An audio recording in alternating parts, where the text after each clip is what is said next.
when I say social ready mindset, give you a real example and you will believe what I'm trying to say. Facebook, everybody uses today, and everybody gives an example. You come on the dais, people talk about Facebook. I talk about Facebook as well. 2006 was the tipping point for Facebook. Before 2006, when I was in college, I probably used a lot of social networking platforms. Probably things like Orkut that come to my mind. Another one was Hi5, and there are lots, and you must have also used. I don't think there was a lot of difference in Facebook and the other ones which we were using in 2005. Why was it adopted? I think because of three points. Social ready mindset. People believed that it is something which we can adopt. People believe it is something which we can adopt because they had a nice system which was just nice. It was not a difficult UI or something, it was just nice. Now, I'm not showing about path breaking system. Facebook was not path breaking at that point in time, in 2005-06. Today, basically, of course, they have a lot of money, so they've invested. Just nice system. And the third was aggregate users. Aggregate users is when 100,000 people do something, we believe it's a reality. And the concept that I'm trying to tell you is today, do it when 25,000 people, 30,000 people are adopting it. That's where we are the leaders, we are disrupting the technology. Don't do it after 100,000 people have done it. Today, if you adopt a cloud platform, you're doing because everybody is doing it, it's a given.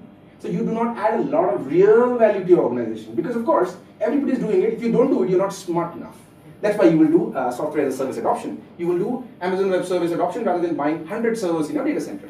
Absolutely. So you're not doing it, you have to do it anyways. Now, imagine you were to do something today in the next 5 years, which will be a given platform after 10 years. And I think that's what basically I want you guys basically to go away after this session, that what could we do today with a real value add to our organization, which is going to be a platform that's going to be adopted after 10 years like a given platform.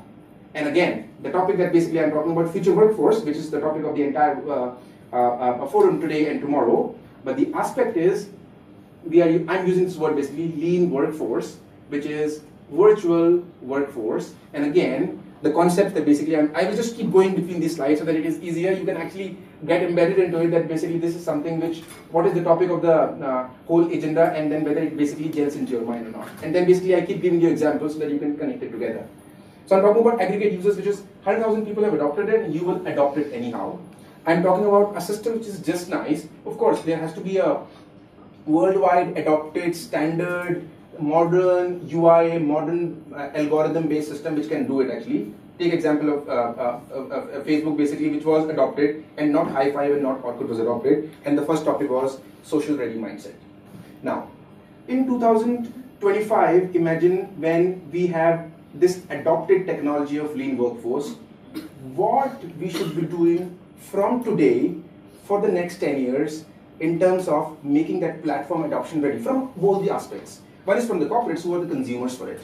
Another one is basically from the vendors who will be creating this platform. And the third one basically people who will be facilitating it. And I assume that all three of us basically, wearing these hats, are present in this particular room. And let's see exactly what all three of us would do probably to make it happen.